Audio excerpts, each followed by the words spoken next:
Good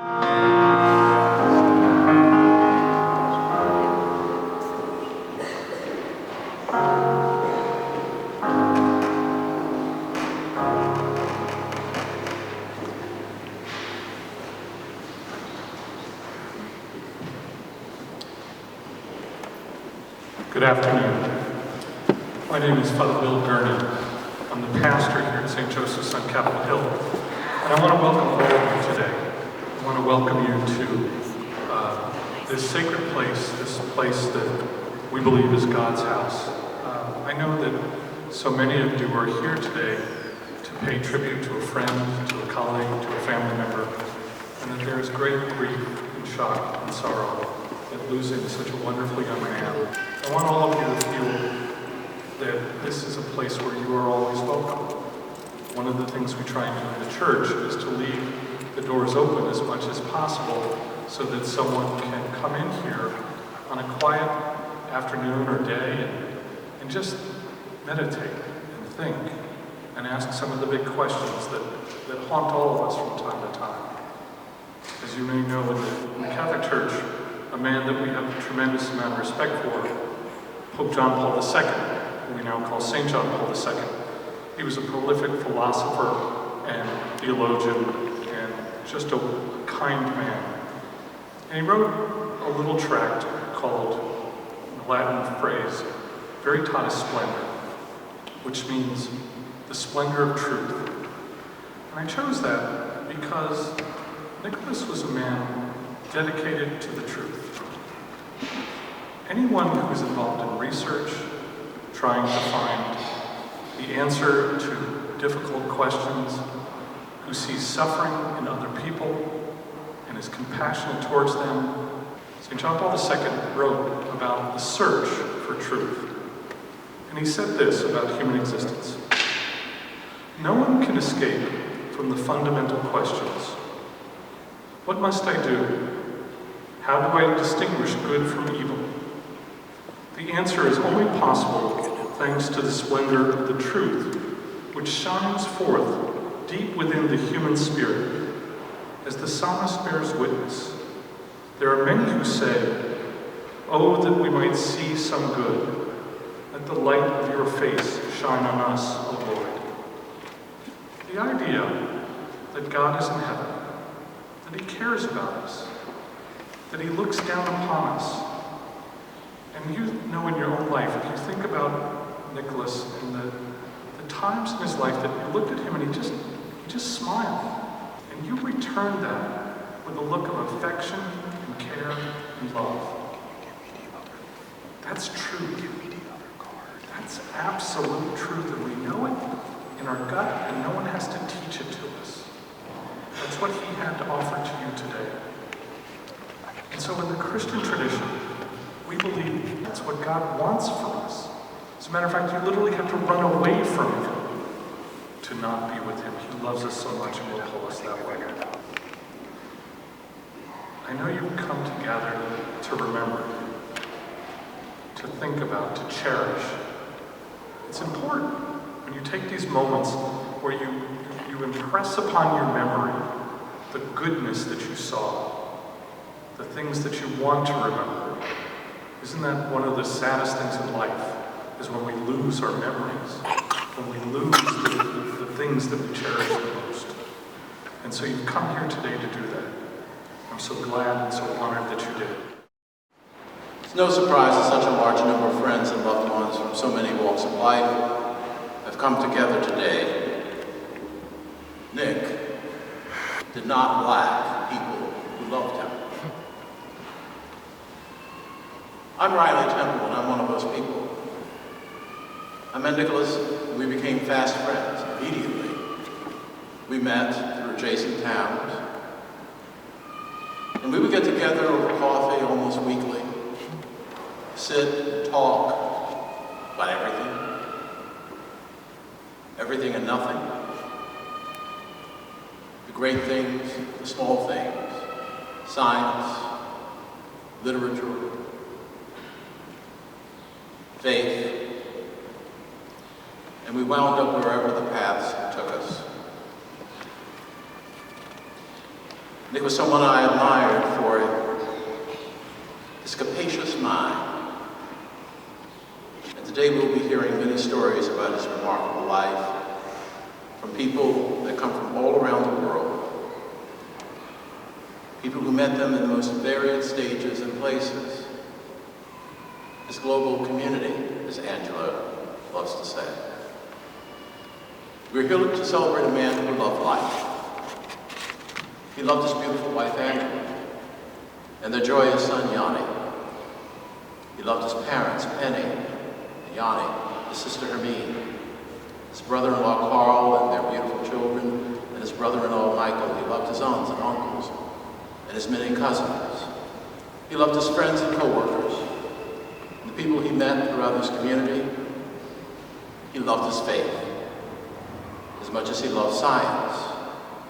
And anybody who knew Nick knows how much he loved his homeland, South Africa. So today, in honor of Nicolaas and all the things he loved, we'd like to start at the beginning. I'd like to call someone very special to Nick to the podium. Crimson Towns.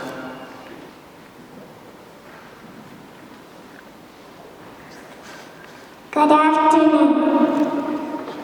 My name is Crimson. I'm 6 years old. Uncle Nick was my godfather. Will you all please stand for a South African national song?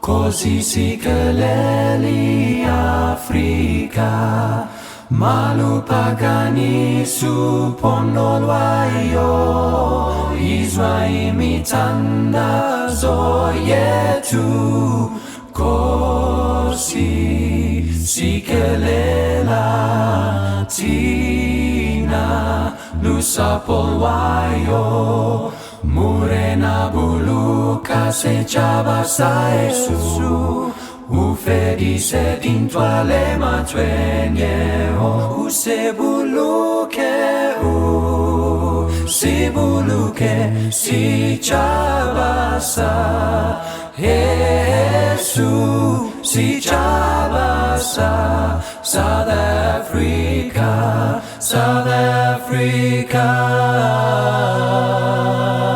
Uit blauw van onze hemel, uit die diepte van ons zee, oor ons eeuwige gebergtes, waar die kranse antwoord gee. Sounds the call to come together, and united we shall stand. Let us live and strive for freedom in South Africa, our land.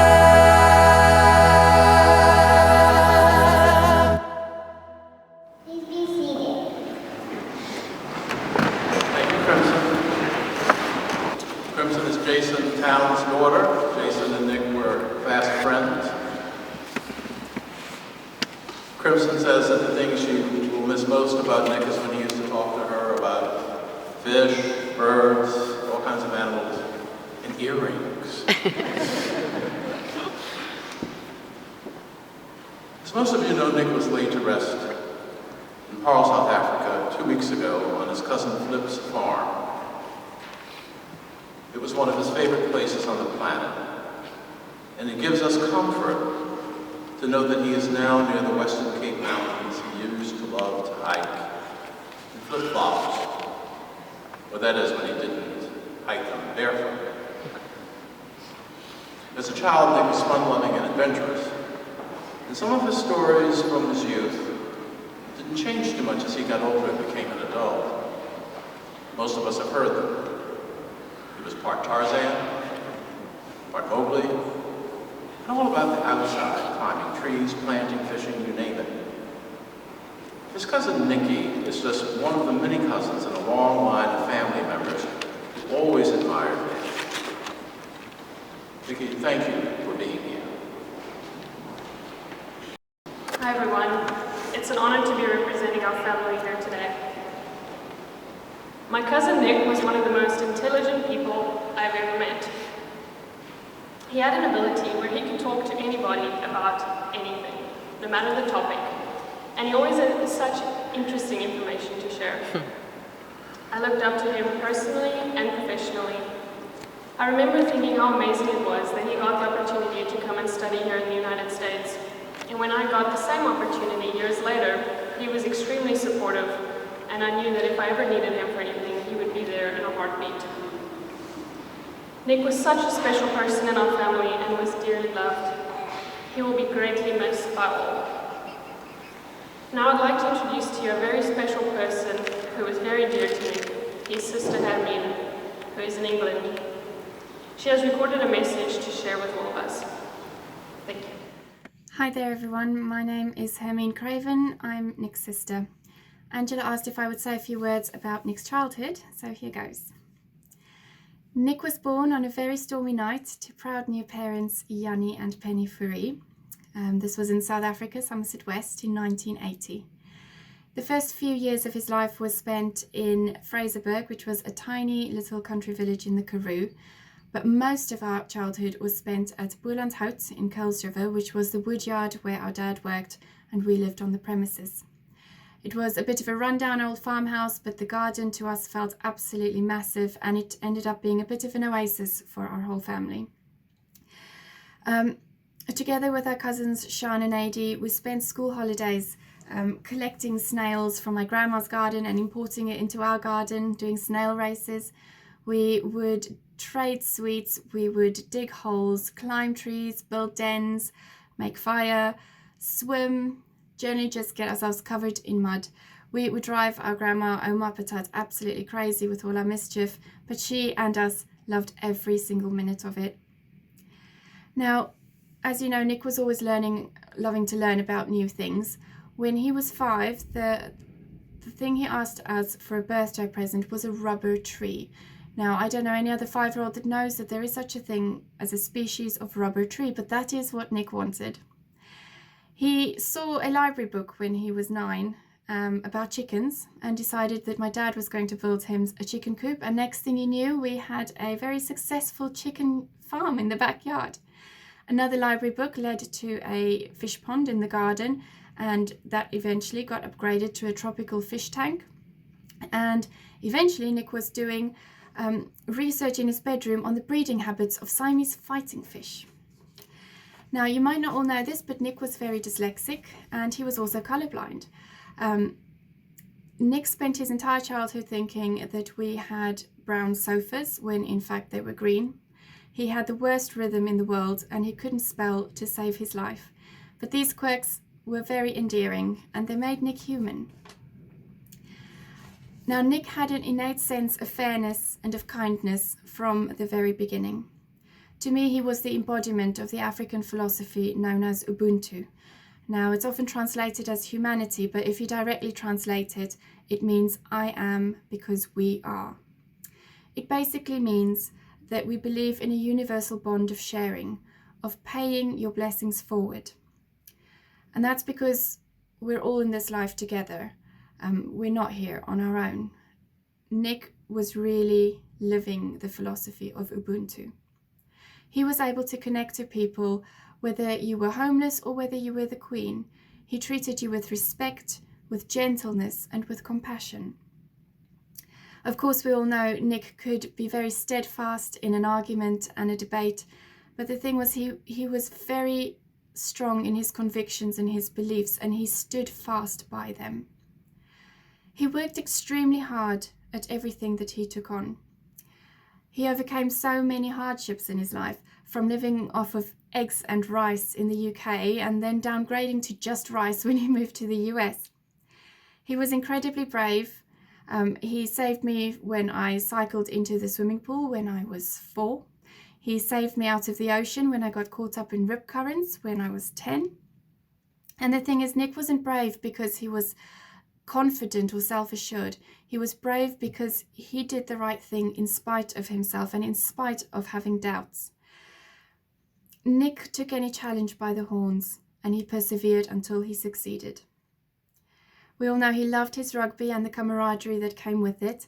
I remember him as a skinny teenage oit that was far too skinny to hold his own in a rugby team, but Nick worked so hard to bulk up for rugby, and actually he ended up a far better weightlifter than he ever was a rugby player. We, his family, would like to extend our sincere thanks to Nick's friend family in the US and around the world. You were there for Nick when we were so far away. You loved him deeply and you valued him as much as we did. I'd also like to thank Angela for making Nick so happy. You were the love of his life. We know Nick could be so infuriating at times, but you two shared such a special bond, and thank you for giving him the most precious gift that he could ever receive, and that was his little boy, baby Yanni. Even now that Nick is gone, just remember that our bond as a family has never been stronger with you, Mike, and baby Yanni. I'd like to end off with the words from my cousin Sean. I don't think I could say this any better. Nick, you were a gentleman, you were a hero, you were a hooligan, and generally a legend. You are so loved and so missed, but you will live on in our hearts forever.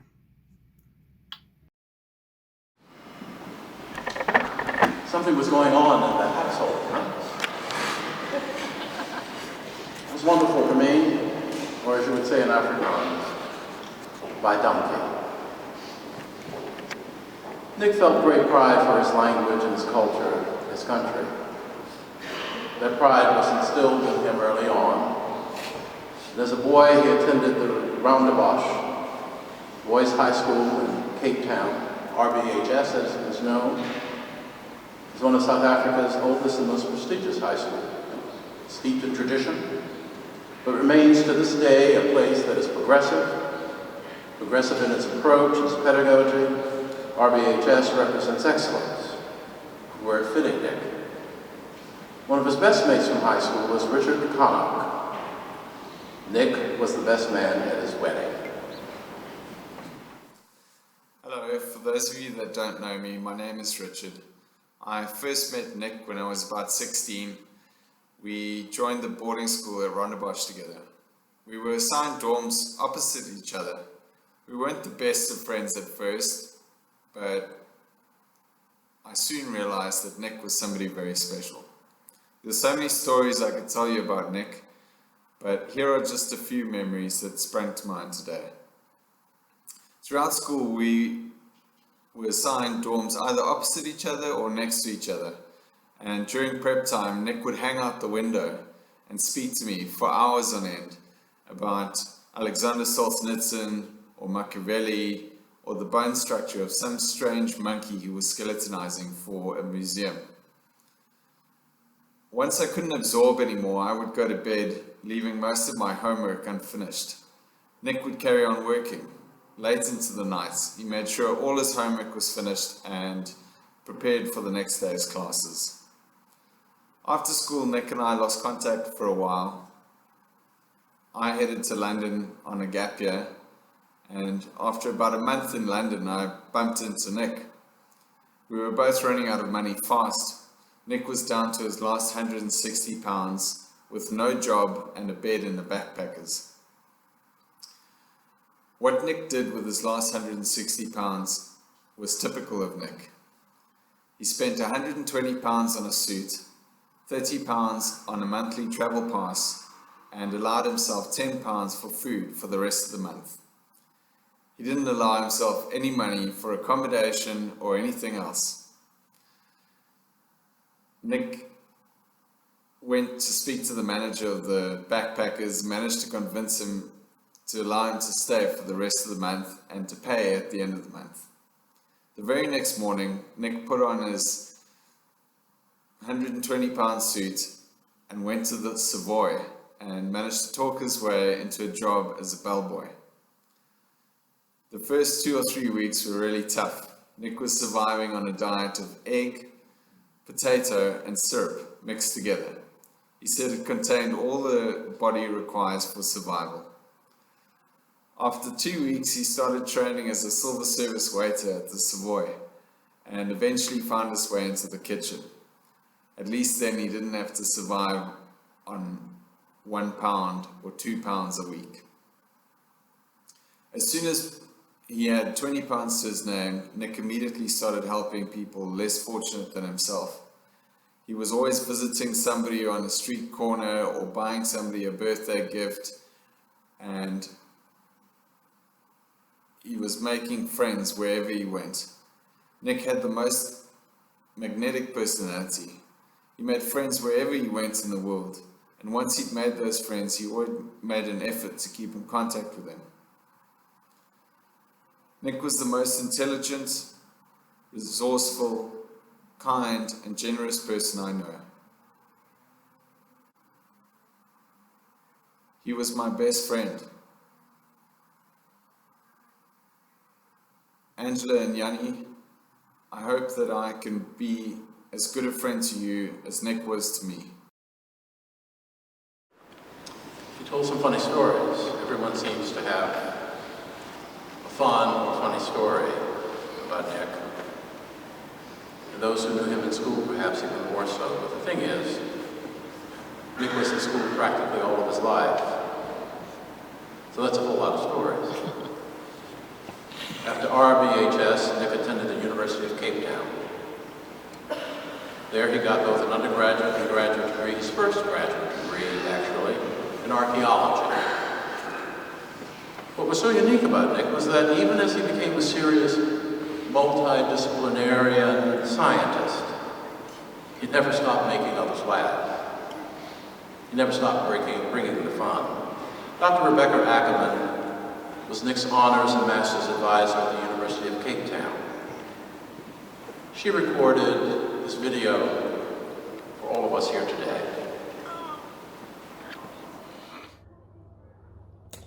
Hi, I'm Becky Ackerman, and I'm a professor in the Department of Archaeology at the University of Cape Town in South Africa. I first met Nick in 2001 when he took my course, Introduction to Human Evolution, at the University of Cape Town. It was only the second time that I had taught the course. I moved here in 2000, so I was young and fresh, and Nick was younger and fresher. Back then it was a small course, about 25 students or so, so I knew everybody really well. And Nick was in the class, as was Claire Waitman and Wayne Glennie, and they were very close friends and an absolute trio of energy. But Nick in particular was, a star. He was engaged. He was always asking questions, bigger than life, thirsty for knowledge, always in there. And I still remember in the course evaluation, I knew everyone in class, so I knew their handwriting. So they were anonymous, but anyway, Nick in the course evaluation, in response to a question where I asked what could be improved about the course, he just wrote that it needed to be longer. It needed to be a full year course instead of a one semester course. He wanted more time. He wanted to learn more about everything. Everything was very Nick. So later that year, he came to me along with Claire and Wayne collectively, and they asked if I would be willing to take them on as directed reading and research students in their third year. It was something I had never done, and it was essentially exactly what it sounds like. So I give direction on a topic, they each choose a different topic, and I get to give direction on their topics, and then they have to take it and run with it and do readings, and we meet and chat and write up a research project. And the experience was amazing. It was amazing working with Nick, and he taught me so much about being a supervisor and learning to be a supervisor because of that course. And that course in particular became something for me that showed me how being proactive with students and engaging them like Nick and I engaged with each other was so important for moving students in through the system. So that was 2002, and that was also the year that my sister died. And Nick in particular helped me through that as well. You know, he looked out for me when I was in a very dark place. Ultimately, Nick went on to do his honors degree and his master's degree as well with me as his supervisor and with Julia Leethorpe as his co-supervisor. And both of those degrees, both of those theses, dissertations, focused on the ecology and evolution of baboons. Both of the degrees were awarded with distinction. Nick always wanted more, right? He wanted more knowledge, he wanted more experience, he wanted more of everything. When he was at UCT, he was thirsty for all of that in all contexts, not just in my classes. When he was researching his theses and dissertations, when he was in the field, his intensity, his knowledge, his mannerisms, his exploits in the field became things of legends, literally.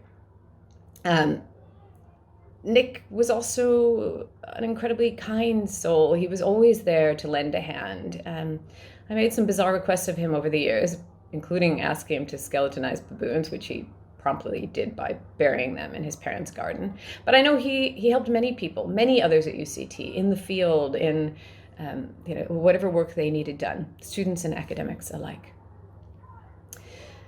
Eventually, I pushed Nick to go to, I encouraged Nick to go to George Washington for his PhD, as he needed more, right? He needed to spread his wings, and as much as he loved South Africa and as much as we loved having him here, he needed more information. You know, we only have a degree by thesis approach, and so if he were to do a PhD here, it would have been the same thing he'd been doing with me for years, and he wanted more than that.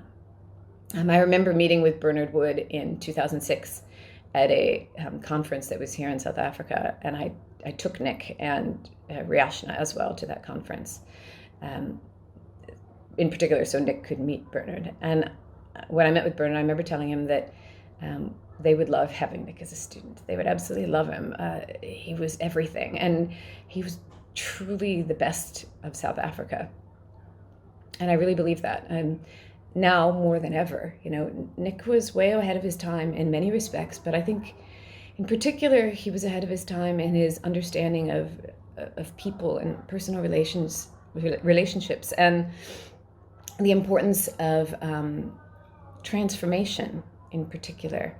He was a real bridger of cultures and races, and one of those rare South African white men who can sing the click song as easily as play rugby, you know.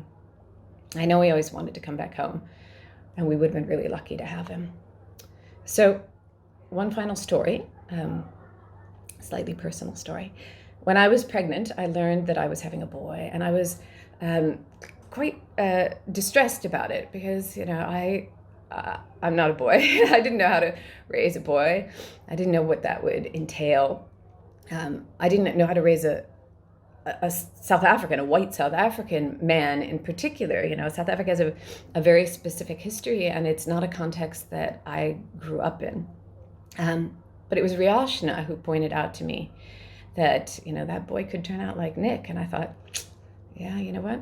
You're right. There's nothing that would make me prouder than to have him turn out like Nick. So, Hambaka Kushle, go well, Nick. What comes across there, of course, is a voracious learner, full of compassion. And he had that click that he could never teach me. And as I thought about today and about what I could say about Nick, so many things come to mind, but I think each of us here prompted to speak about him would say he was brilliant, he was inquisitive, and he knew quite a bit about almost every topic you could think of, which is why we're sometimes called Nicopedia.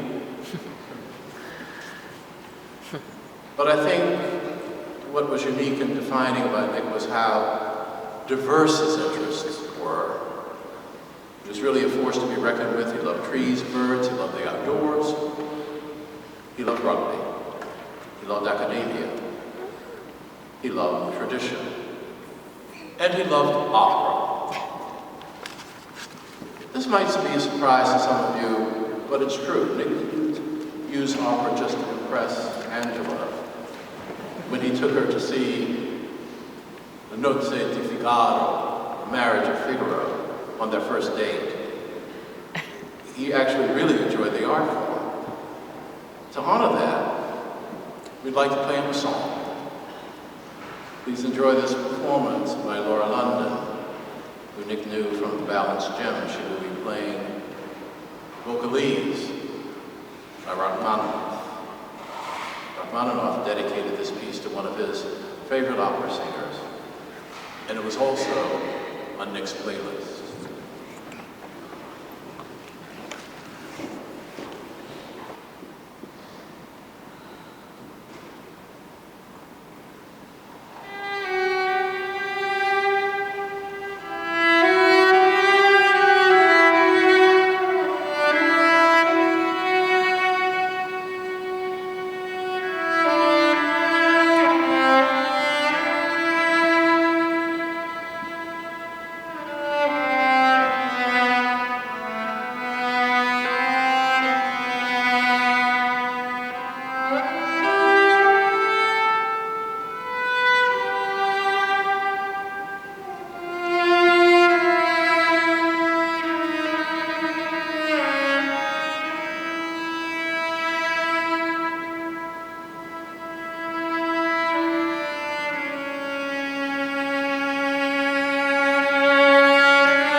Music made sense to Nick, not in the least because music mixes emotion and logic.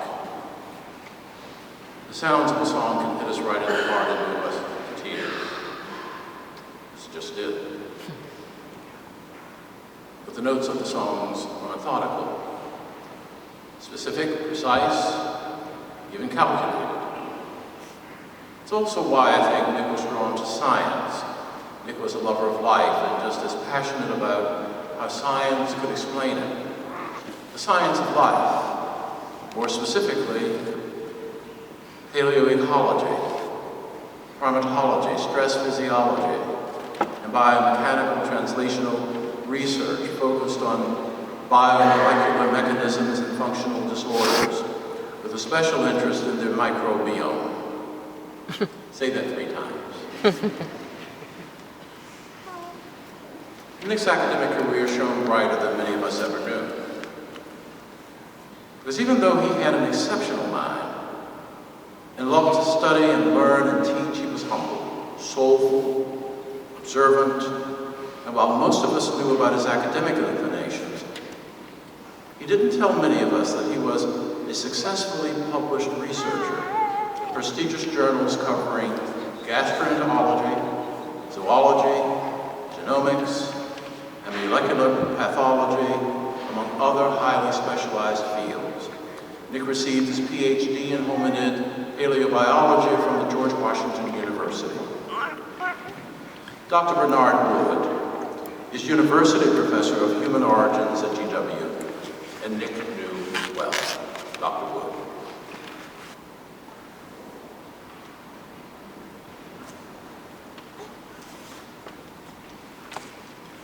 Nick came to George Washington University. Can you hear me?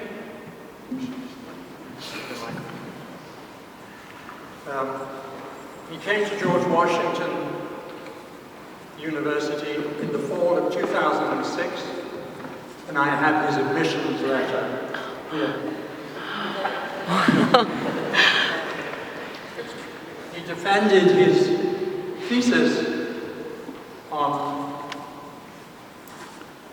March the 5th, 2012, and I have the notice of his thesis defense here. He worked on things that are way above my pay grade. And he was one of the smartest people I've known. But he wore his smartness in a way that you are all familiar with. He was the least pretentious person I've known. He's one of 3 or 4 or 5 people I would like to be marooned on a desert island with. And I bring condolences from all his friends and his fellow students and the people who taught him, but actually he taught us. And I would just like to share some of their thoughts with you. First, though, he came to us from Cape Town, and around October it was clear that he did not have any suitable clothes for the winter in Washington. And I had bought, when I went to China in the 1970s, the only thing you could buy there were really down jackets and sort of strange hats. And I had bought a down jacket that I had only worn once, and it was so hot that I couldn't wear it. And so I went home and I got the down jacket and this fur cap. And it was a blue down jacket. And I gave it to Nick, and I swear he did not take it off from the day I gave it to him to about April. I never saw him without this blue down jacket. Everything that you've heard is true. He was enormously thoughtful. he would be as good a friend with the guy who made sandwiches in the deli as he would with me. And you knew that. And you knew that he would do as much for the guy in the deli as he would for me.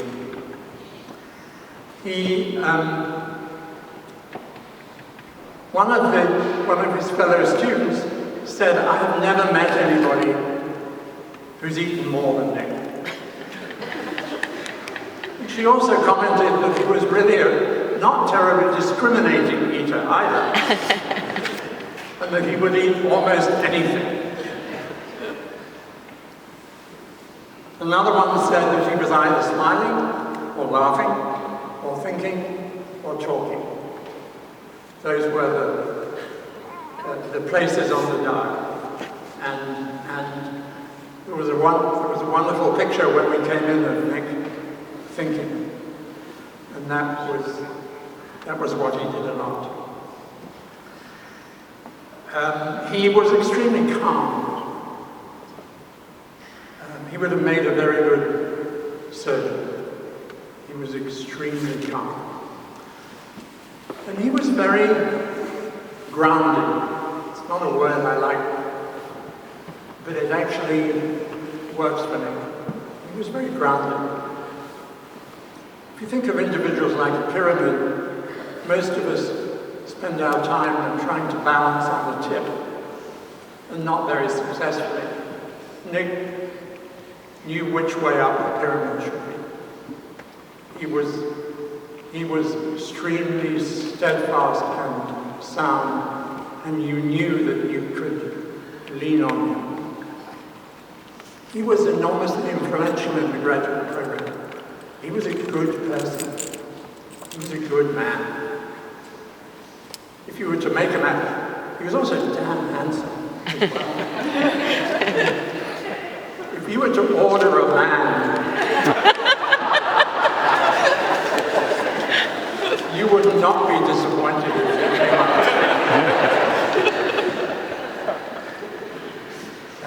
He told me lots of Van der Merwe jokes, most of which I can't or wouldn't recount to you. He was a pleasure to have, and we miss him. We will carry on missing him. And he was a good man. And the world needs good men and good women. Especially needs good men. Thank you.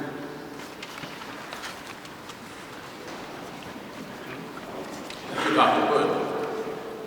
To be called good. It's an honor to have you here. And we're grateful for the time you've given us, but also for the time and care that you and your entire department gave to Nick during his time at GW. I so enjoyed it. He used to tell me how wonderful it was. Nick made friends right and left while completing his doctorate, and some of those friends called him the Beast for his large and muscular physique. He in many ways defied the stereotype of the scientist that spends too much time holed up in a lab. And mind you, he spent many, many hours doing just that, holed up in a lab. Nick loved to spread joy, doing whatever it took to get a laugh, but he was also known for being meticulous and thoughtful, as Dr. Wood talked about, and thorough. So in many ways, he did embody everything a scientist really is. What I also appreciated was that he did it on his terms and lived poetically. Dr. Robin Bernstein was Nick's PhD advisor at GW. The days following his passing, she wrote 4 haikus for and about Nick, and she's recorded them for us.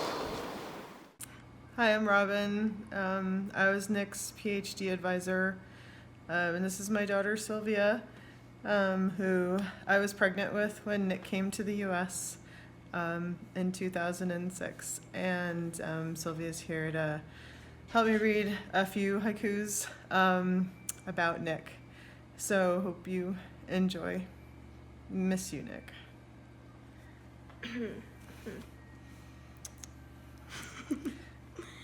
Barefoot, sparkling eyes, over it bananas in a brown paper bag.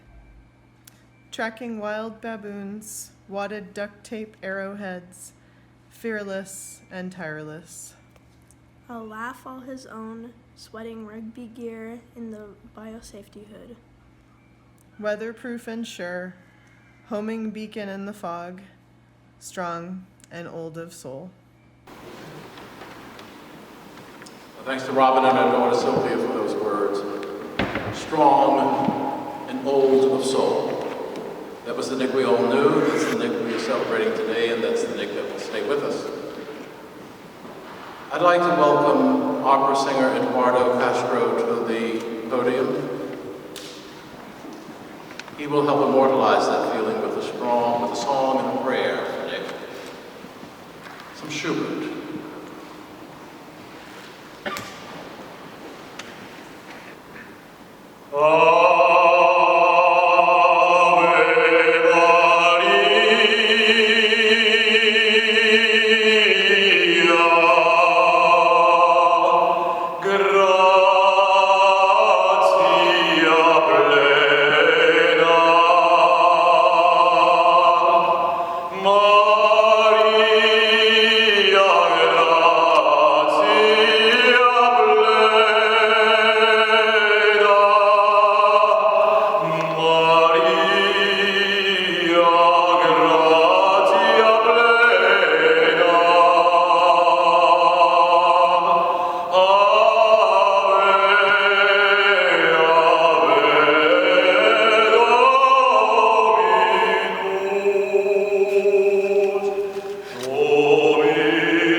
Thank you for Schubert.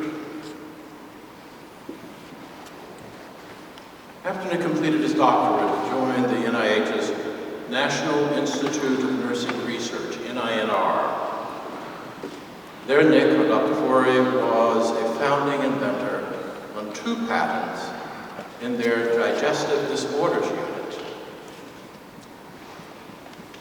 During his tenure there, he discovered miRNA signatures in digestive and liver disorders and significantly contributed to a novel nucleic acid detection on paper method for detecting pathogens in resource-limited settings with the potential to save many lives around the world.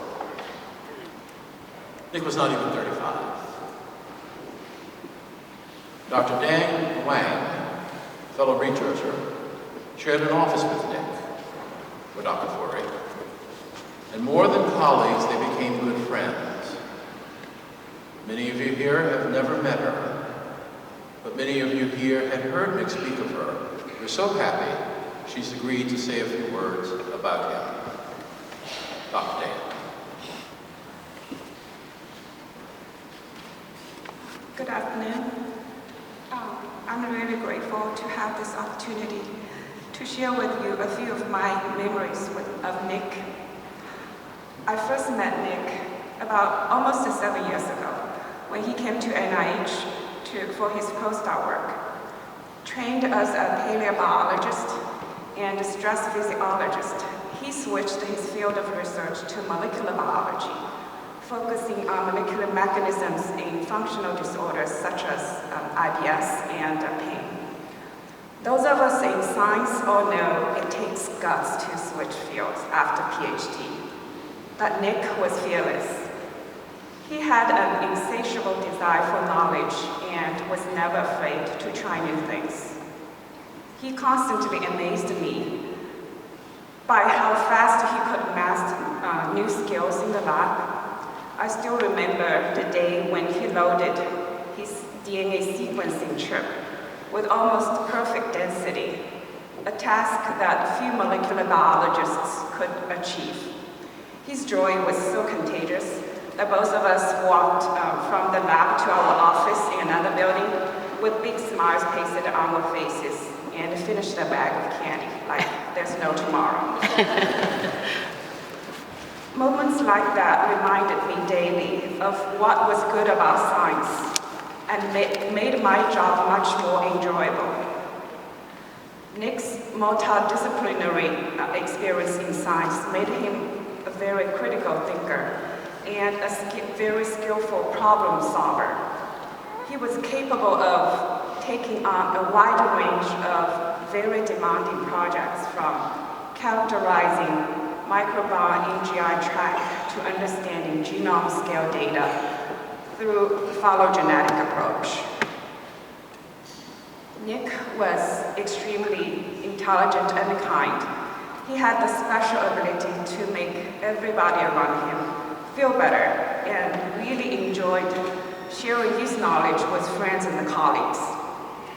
It's impossible not to love him after spending some time with him.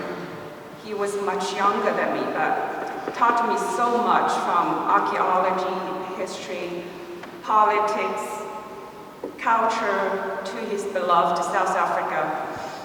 He even helped me improve my cooking skills, which is a long story, but just to give you an example, I have a jar of spice in the kitchen labeled Nick's South Africa spice. Having him around really made our days brighter and less boring. Over the years, it had been my great pleasure to watch him start a family with Angela, the love of his life, and become a father. Yanni meant everything to him.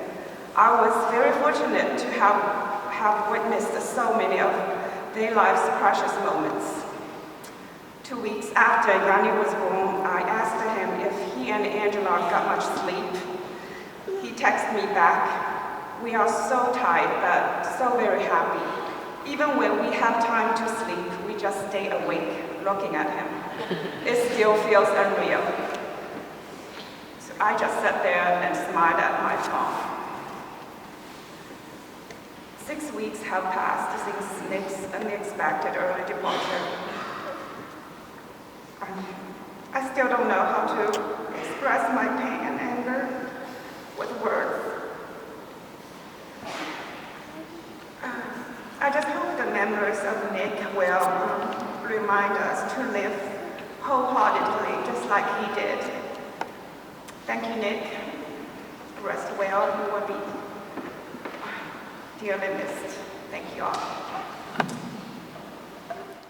It's clear his scientific legacy will live on at NINR, but his legacy there goes beyond the science he helped advance. Nick would be equally proud of, if not more, another legacy he left there. See, during his time at NIH, he won multiple awards for mentoring, for his selfless attitude toward science and approachable human nature. One of his mentees, who would become a good friend, is Anna Diallo. Today she is Dr. Anna Diallo, an assistant professor at Virginia Commonwealth University's Department of Family and Community Health Nursing. She met Nick when she was a graduate student, and for a time flew under his wing. Anna Diallo.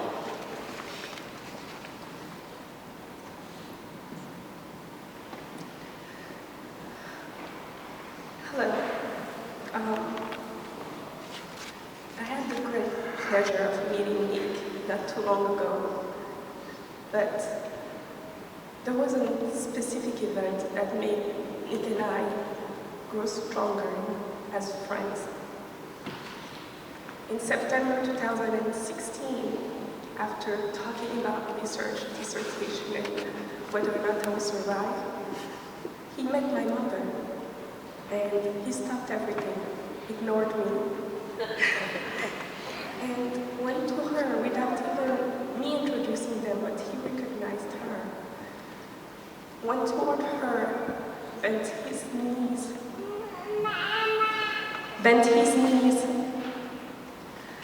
lowered his gaze, and hold my mother's hand with both of his hands. And for many of you who might not know, that's the perfect example of how you express honor and respect for mother in many African countries.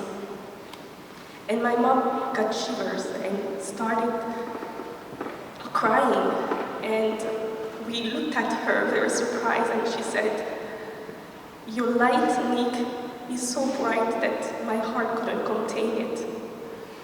Because for the first time in a long time, I'm meeting someone with a pure soul.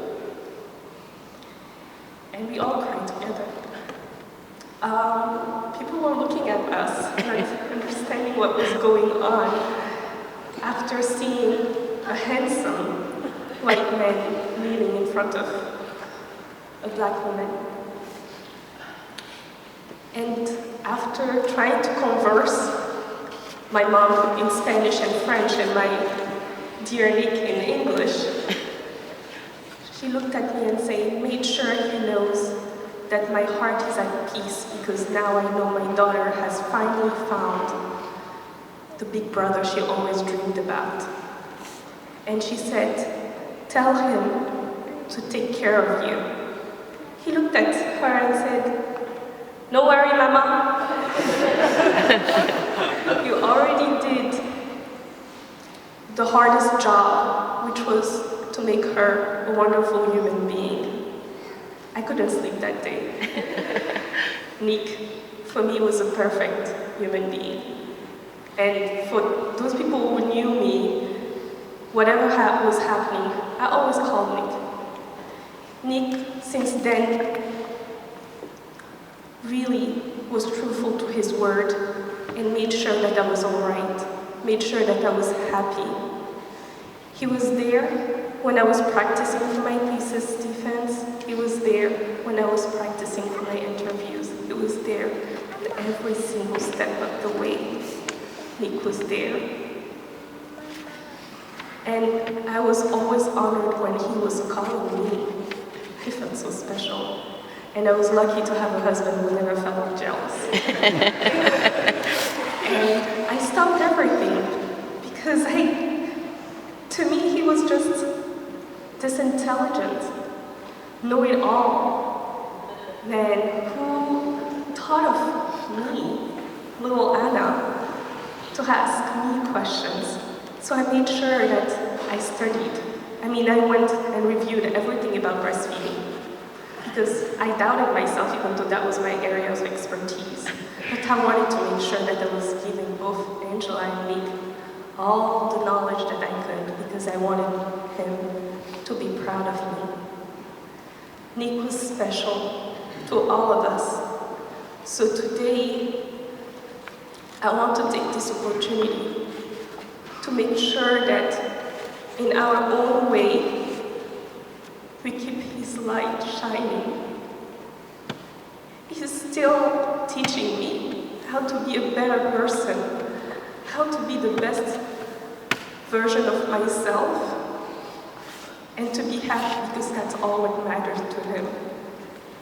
Always telling me, Anna, at the end of the day, do whatever makes you happy. So please go on with your life, remembering Nick, being the best version of yourself, being humble, taking time to listen to people and get to know them, regardless of where they're from, regardless of who they are and how they look. If someone as perfect as Nick was able to do it, there is no reason for us not to. His light will always shine through us.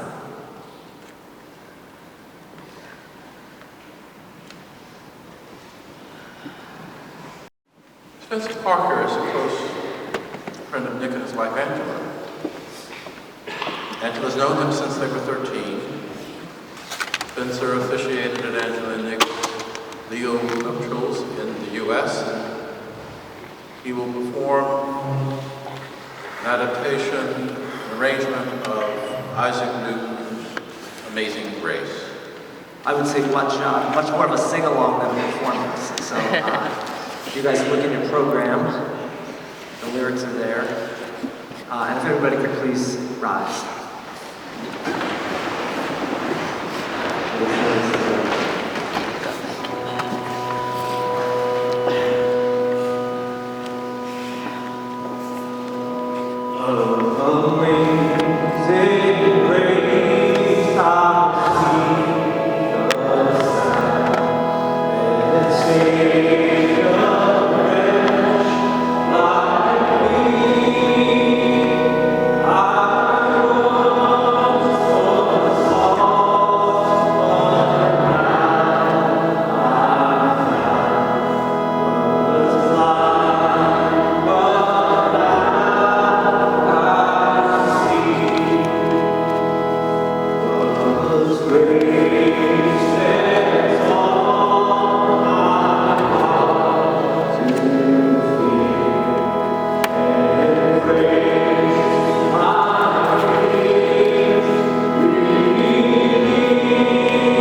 like now to turn up the moment,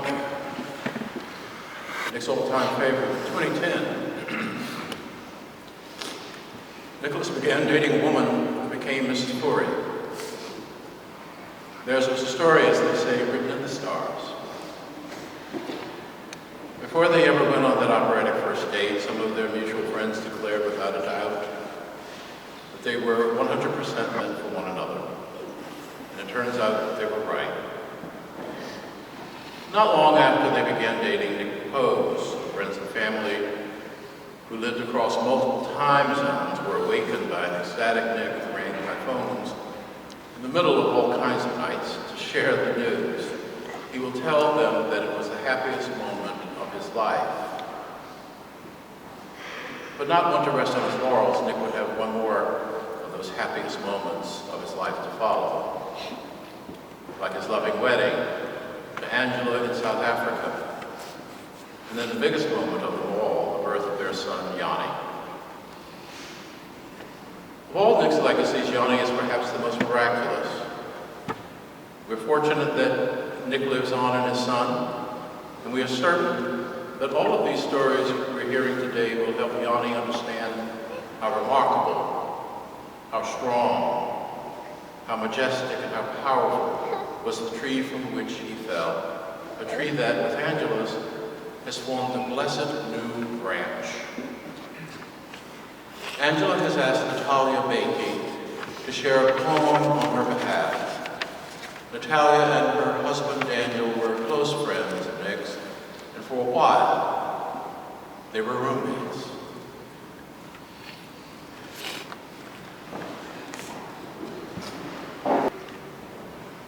Death is nothing at all. I have only slipped away to the next room. I am I, and you are you. Whatever we were to each other, that we still are.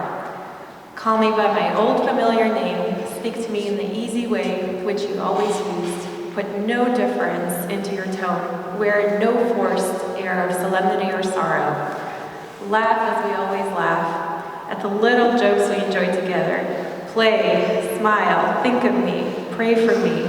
Let my name be ever the household word that it always was. Let it be spoken without effect, without the trace of a shadow on it. Life means all that it ever meant. It is the same that it ever was. There is absolute, unbroken continuity. Why should I be out of mind? Because I'm out of sight.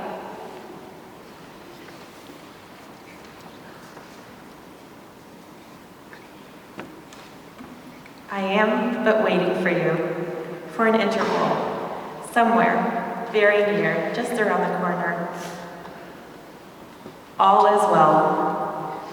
Nothing is past, nothing is lost.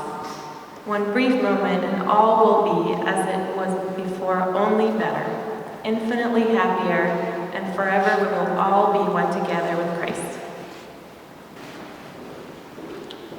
Mark Cattle was Nick's supervisor at Allergan, where he last worked. Now, if you're paying attention to the pattern here, you won't be surprised to learn that they also became friends. Mark managed a team of medical science liaisons that traveled quite a bit. In those travels, Nick and Mark bonded over stories, work, family, and life. Nick was a wonderful colleague and friend to all of us at Allergan. He is irreplaceable and will be forever missed. My relationship with Nick started with his resume. I always look for things that stand out in a resume, and Nick's was loaded with lots of bells and whistles. I was impressed that he was a scientist at the NIH, a consultant for the Center for Advancing Innovation, and a scientific advisor for the National Geographic Society. And of course, most impressively, he was a member of the Springboks, the South African national rugby team. It's on his resume. It's true. Maybe it was the weightlifting team, I don't know. After I spoke to Nick on the phone and became enchanted with his accent, which was a common disease at Allergan, I invited him in for a live interview, and we were all impressed with his presentation on transcriptome and gastrointestinal disorders. which of course is a natural fit for the job that he was interviewing for, supporting Botox to get rid of wrinkles. See how they mesh together? Needless to say, we hired Nick because we instantly connected with his scientific acumen, his keen intelligence, and his engaging, interactive personality. And because after his interview, he really knew how to down a pint of beer. Once Nick got into the field, he quickly built strong relationships with the medical community and the sales teams in his region. He proved to be a valuable resource to both. The physicians that he worked with loved him for his dedication to the science. I had a few physicians tell me that when they requested literature from a medical liaison, most would just send the information. But Nick would take the time to review the literature with them, whether in person or on the phone. He consistently went above and beyond.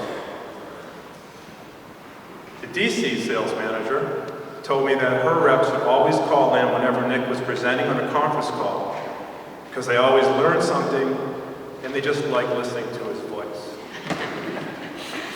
As good as Nick was with his new chosen career, what made him unique and endearing were his idiosyncrasies, and he had lots of them. The first time that we worked together in DC, we were driving in his car, and he barreled right through a stop sign. I said, "Nick, what's the deal?" He told me that in South Africa, stop signs are just a suggestion. I told him that in the US, it's the law. Not a minute later, at the next stop sign, he overcompensated, stopped short, and my venti non-fat latte went all over my business casual, which, by the way, is a great look when you're walking into a doctor's office. The next time we worked together, we went to lunch, and Nick unknowingly parked in a loading zone. We came out of the restaurant, and his car was halfway up a tow truck. It took almost an hour of negotiations and documentation checks before the Teamsters would release his captive vehicle. It's 100 degrees outside. I stayed in the restaurant and had a beer. His Allergan team will also miss many of his classic eccentricities. When we were together at a company meeting, it was commonplace to see Nick frantically jump out of his seat during a session and dash out of the room while inserting his earphones as he took a call with a physician. Happened all the time. At the national sales meeting in January, I went down to Starbucks at 7 a.m. to get a venti non-fat latte. And after I ordered, I heard a familiar accent and turned around, and sitting in the middle of a large sea of empty tables was Nick, with his earphones in, taking a call with yet another physician. As I said, Nick consistently went above and beyond. There is, however, something that my team misses more than anything since Nick's passing. We have our team calls on Monday mornings, and since Yanni arrived and started to grow, we got accustomed to Nick being on our calls with Yanni before Nick would take him to daycare. It was crystal clear how much Nick loved that child, and everyone recognized it. On our calls, we would hear all kinds of happy baby sounds like that, as Yanni crawled all over his dad and played havoc with him. The best part was listening to Nick trying to talk while he was peeling Yanni's hands off his face. We never heard Yanni cry, never. Just like his dad, who never cried or complained. If Nick made a mistake, he owned up to it and just pressed on. However, he would complain if he had to wear a tie. For him, it was like wearing a straitjacket. Oftentimes at meetings, he would show up at the medical booth, we have to wear a tie, and say, "Nick, room, tie." And he would, bitterly walk off, but he came through. Something that I will personally miss about Nick is when we'd leave a meeting room together, I would often grab his neck and throw my arm around his shoulders. Because Nick was like a rock, and there was something secure about grabbing him. And he would reach up and put his arm around my shoulders. which was unusual because most people on my team would just say, "Get away from me, man."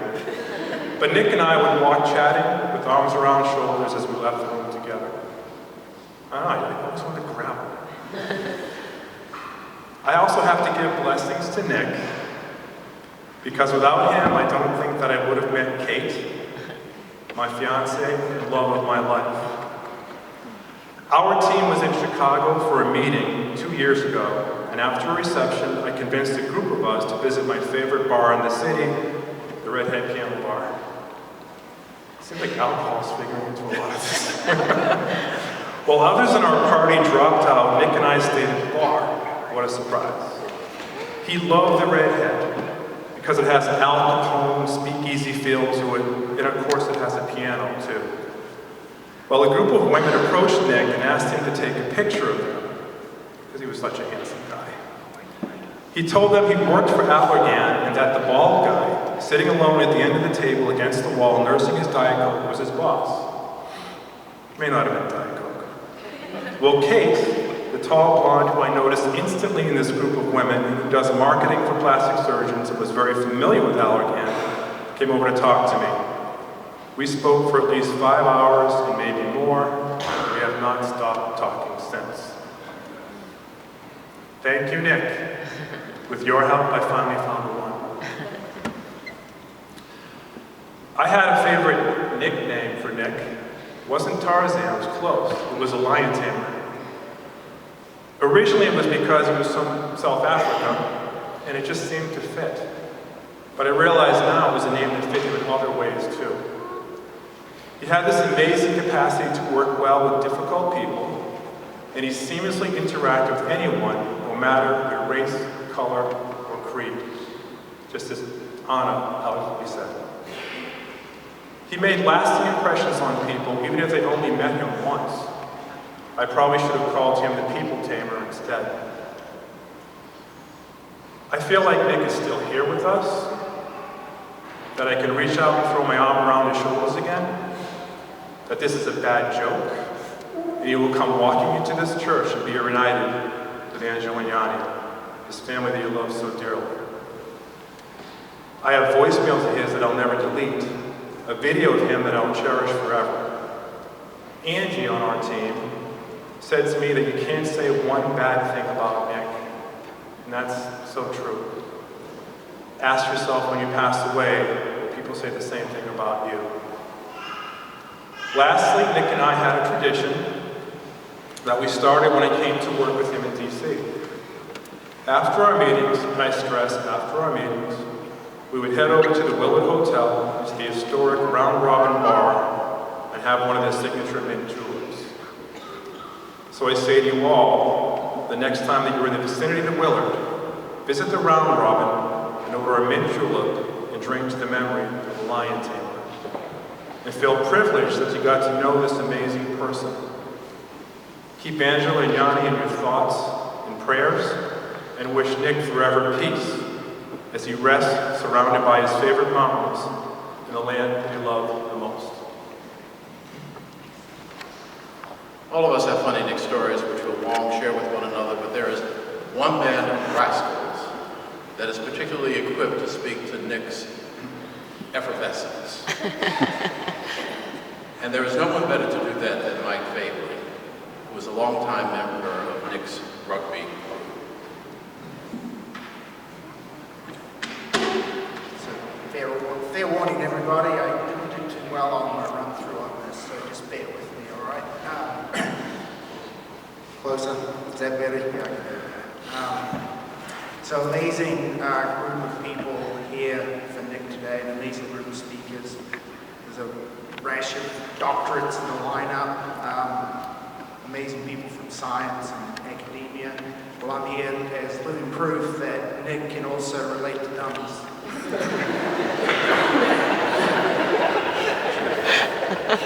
One more trait that he had. So I had to check back to figure out exactly when I first met Nick, and it must have been 2006 when he came to George Washington University from South Africa pursuing his PhD. I was surprised it's that recent. It's hard to remember when Nick wasn't a presence in my life. probably had no idea that's what he was doing here, PhD thing. As far as I was concerned, and far more importantly, he was the new South African loose forward at Pack Rugby. South African rugby players dropping out of the sky is a rare and welcome event for a rugby club in the States. And I also had no idea at the time of the impact Nick would have on my life, my wife Fourie, and so many of Nick's friends who are here to honor him. There's a lot of guys here today who played with Nick and Pack. Some of these guys here today I haven't seen in a long time. In those years from 2006 to about 2012. They were really good years. We had the players to dominate locally.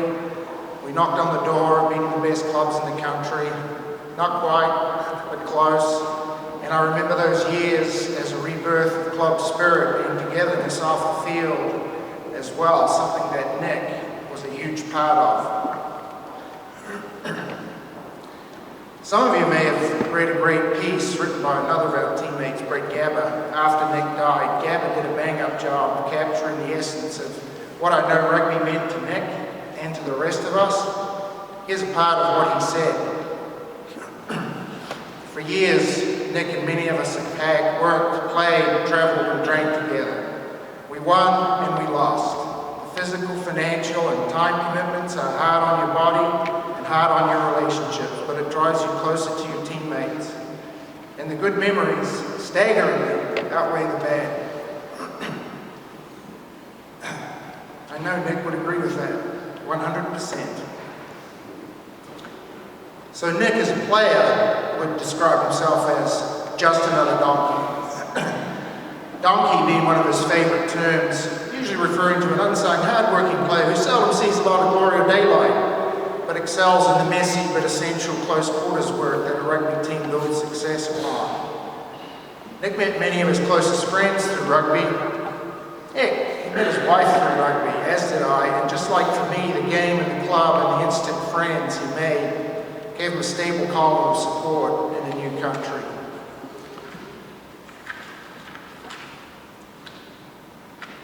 So he's been a bit modest with the donkey.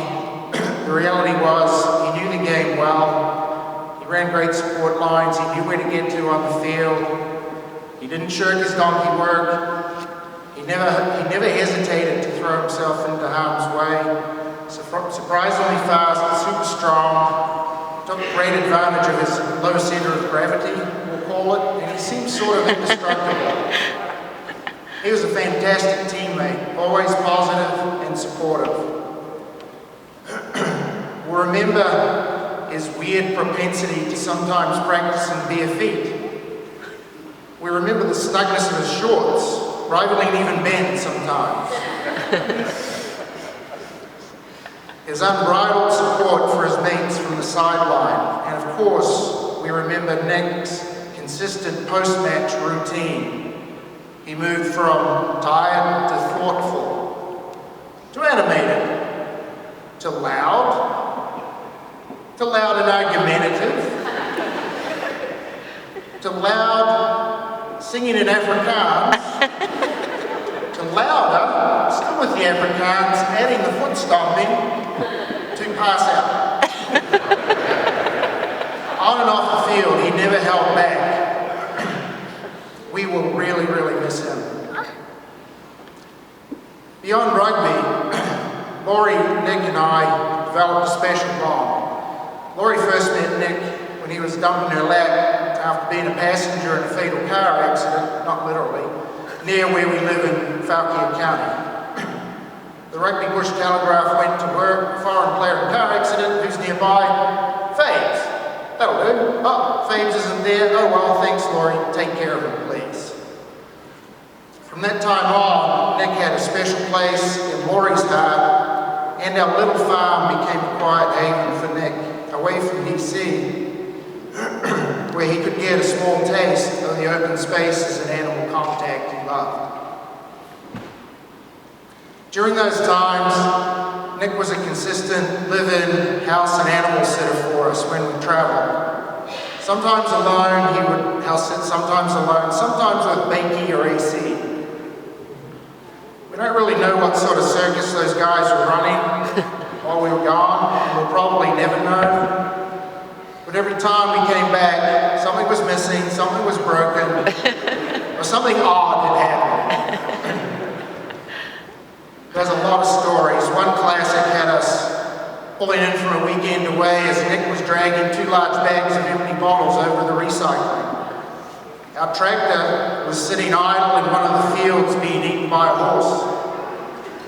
The field had been mown like it was a fairway at Augusta, and Nick looked a tad nervous. No, Nick, the diesel tractor doesn't run on 87 gas. And no, the horse pasture's not much good without actual grass. And did you have a freaking party while we were gone? By the way, Beatty, I still don't know who crashed the Nissan. Sort that out later. Despite some minor hiccups, we loved having Nick out to visit. We have tangible reminders of Nick at our place we'll always treasure. Fences he's built, the solo effort retaining wall made from railroad ties, bizarre hybrid tools pieced together with duct tape. He really liked machetes. His name's on the Cabotos Roll of Honor inside the hay shed, 2014 champion. And always we'll have the memories of him working barefoot, swimming at Thanksgiving, watching Blackadder, climbing random trees, hurling axes or building bigger and better bonfires. Guardian of fire.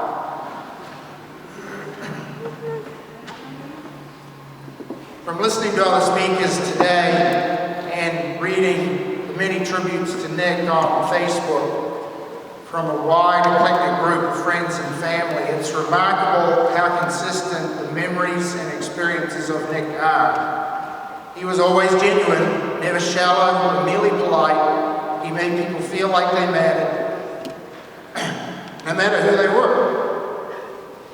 He didn't hold biases and had a strong sense of social justice. He had a voracious brain that needed constant feeding. It seems like no topic was too esoteric for his curiosity. Those of you who have been to his LinkedIn page will see well thought out pieces posted on the ecology of poverty and rational balance and imbalance in the alternative energy revolution. I mean, who does that for fun, right? He could be persuasive, sometimes maddening to argue with, but he always left room for another point of view. He never closed his mind to different ideas, and his brain always thirsted for more. I remember Dr. Fourie, PhD, convinced me once that yes, Fabs, absolutely, I will mix a hot olive oil broth for your ear to cure that water in your ear. I bought it. Well, apparently ruptured eardrums don't respond well to hot oil. Damn that. I just know he would have loved to answer the "is there a doctor in the house" call someday to try some other witch doctor theory on an unwitting stranger. We beamed like parents at his PhD defense and couldn't have been happier when he met and married Angela and they started a family. I gotta say, little Yanni is the happiest baby I've ever met, I think. He's awesome. And for us, he's the living embodiment of Nick's joyful heart. Only time will tell on the wild man spirit. Well, we've remembered Nick today and all the reasons his loss is so devastating.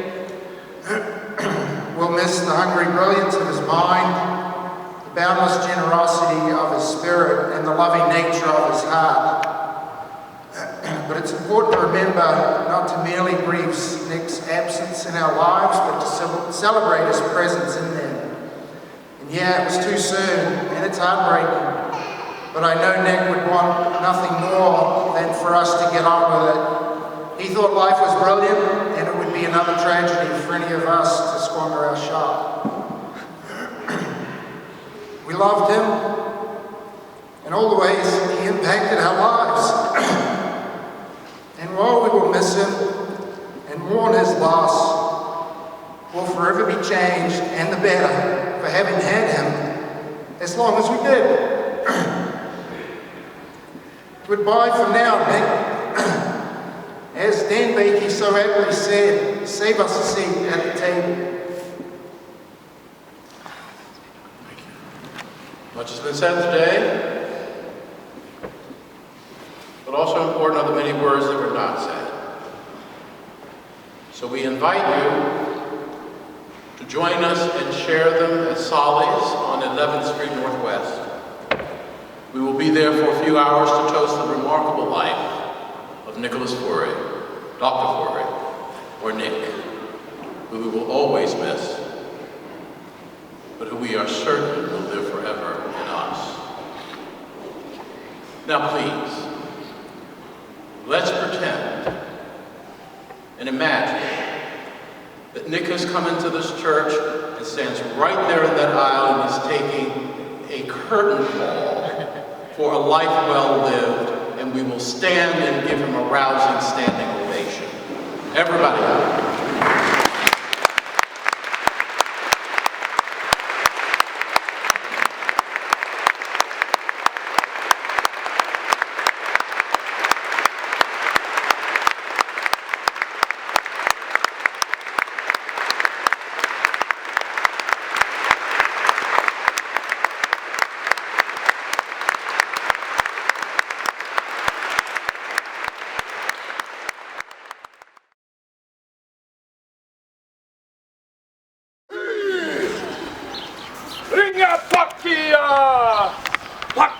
Pakia, wai takia, kaki no ne hoki.